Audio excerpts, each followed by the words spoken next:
السلام علیکم ورحمۃ اللہ وبرکاتہ۔ الحمد للہ رب العالمین والصلاة والسلام علی سید المرسلین وعلی آلہ واصحابہ اجمعین، اما بعد۔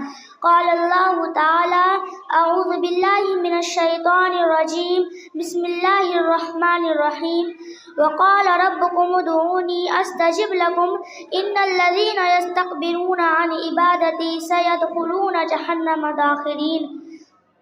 علماء کرام اور سامعین و سامعات، آج کے اس ماہانہ اجتماع میں میری تقریر کا عنوان ہے دعا اور اس کے آداب۔ میری پیاری ماؤں اور بہنوں، زندگی میں بہت سارے ایسے موقع آتے ہیں کہ جب بڑے سے بڑے انسان کے دل میں بھی یہ جذبہ پیدا ہوتا ہے کہ وہ اپنے رب کے سامنے ہاتھ پھیلائے، اس کے سامنے گر گرائے، اس کے دربار میں اپنی درخواست پیش کرے۔ اسی جذبہ کا نام دعا ہے اور حقیقت میں ہر انسان اس کا محتاج ہے۔ قرآن مجید کے سورہ فاطر میں اللہ تعالیٰ نے فرمایا، یا ایھا الناس انتم الفقراء الی اللہ واللہ هو الغنی الحمید۔ اے لوگوں، تم سب کے سب اللہ کے محتاج ہو اور اکیلی اللہ کی ذات ایسی ہے جو سراسر بے نیاز اور قابل تعریف ہے۔ اور یہ اللہ تعالیٰ کی کتنی بڑی شان کریمی ہے کہ وہ خود اپنے بندوں سے کہتا ہے کہ مجھ سے مانگو، میں تمہاری پکار ضرور سنوں گا۔ سورہ مومن میں اللہ تعالیٰ فرماتا ہے، وقال ربکم ادعونی استجب لکم ان الذین یستکبرون عن عبادتی سیدخلون جہنم داخرین۔ تمہارا رب کہتا ہے کہ مجھ کو پکارو، میں تمہاری پکار ضرور سنوں گا، میں تمہاری پکار ضرور سنوں گا۔ جو لوگ مارے گھمنڈ کے مجھ کو نہیں پکارتے وہ ذلیل و خوار ہو کر جہنم میں جائیں گے۔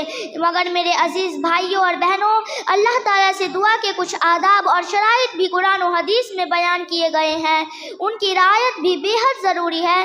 قرآن مجید کے سورہ اعراف میں اللہ تعالیٰ قرآن مجید کے سورہ اعراف میں ارشاد فرماتا ہے، ادعوا ربکم تضرعا وخفیا انہ لا یحب المعتدین۔ اپنے رب کو گر گراتے ہوئے چپکے پکارو، حد سے آگے بڑھنے والوں کو وہ پسند نہیں کرتا۔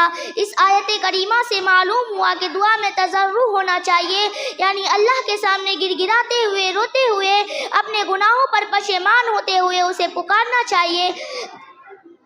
اسی طریقے سے دعا کی ایک شرط یہ بھی ہے کہ اس میں اخلاص ہونا چاہیے، ریاکاری اور دکھاوے کا جذبہ بالکل نہیں ہونا چاہیے، دکھاوے کا جذبہ بالکل نہیں ہونا چاہیے۔ اللہ تعالیٰ کا فرمان ہے، وَادْعُوهُ مُخْلِصِينَ لَهُ الدِّينَ، یعنی عبادت کو صرف اور صرف اللہ کے لیے خالص کر کے اسے پکارو۔ دعا میں اپنے نیک اعمال کا وسیلہ لگانا چاہیے۔ بنی اسرائیل کے ان 3 لوگوں کا واقعہ بہت مشہور ہے جو ایک غار میں پھنس گئے تھے۔ جب انہوں نے اپنے نیک عمل کا حوالہ دے کر اللہ تعالیٰ سے دعا کی تو اللہ تعالیٰ نے ان کو مصیبت سے نجات دی۔ اسی طرح دعا میں اللہ تعالیٰ کے اسماء حسنی یعنی ان کے مبارک ناموں کا بھی وسیلہ لگانا چاہیے۔ مثلا اس طرح دعا کرنی چاہیے کہ اے اللہ تو رحیم ہے، کریم ہے، مجھ پر بھی رحم و کرم فرما۔ اللہ تعالیٰ فرماتا ہے، وَلِلَّهِ الْأَسْمَاءُ الْحُسْنَىٰ فَادْعُوا بِهَا۔ اللہ تعالیٰ کے بہترین نام ہیں، ان کے وسیلے سے اللہ تعالیٰ سے دعا کیا کرو۔ دعا کے آداب میں سے یہ بھی ہے کہ دعا ہاتھ اٹھا کر مانگنی چاہیے۔